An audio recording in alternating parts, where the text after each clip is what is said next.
actually not. There is another issue on health that I do want to get to, and this is coming because one of the big issues in health is tobacco. And this question is from Jessica Liddell in Christchurch.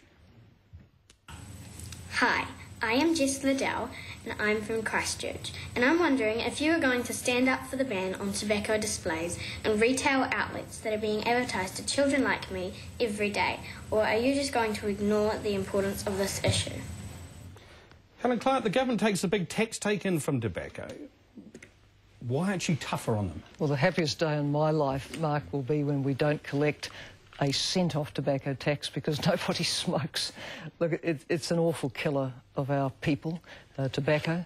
I had a grandfather I never knew who was a chronic smoker and died when I was a small child, and that had a very deep impact on my family. People didn't smoke, and I'm very grateful that I grew up in a smoke-free home and just had that chance to have the healthiest possible life. Never had a puff yourself?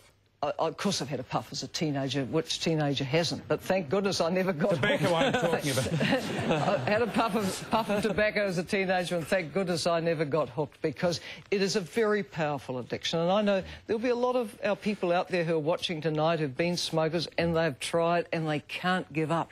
But the good news, can I say the good news is that the take-up of tobacco among our young people is declining, and that gives me a lot of hope for a healthier future. To answer Jessica's question, though, would you support a ban on those displays in dairies where kids see them? Well, personally, I'd love to see them go. Personally, I'd love to see them go.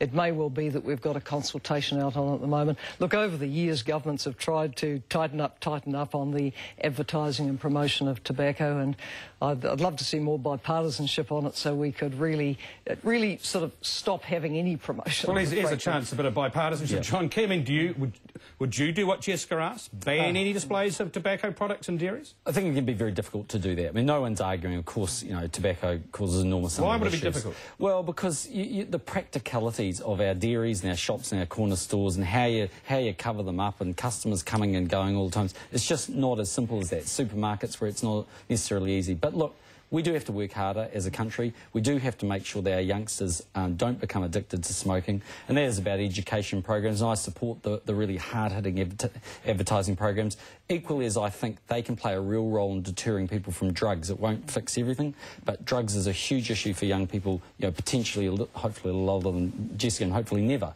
but in a situation where we can stop them taking those drugs or that tobacco. And you never smoked tobacco? No, I never have actually smoked. My mother used to smoke, and I used never to a puff? No, never a puff, actually, but I used to smoked anything else while we're on the subject? No, I haven't, actually. I've never inhaled.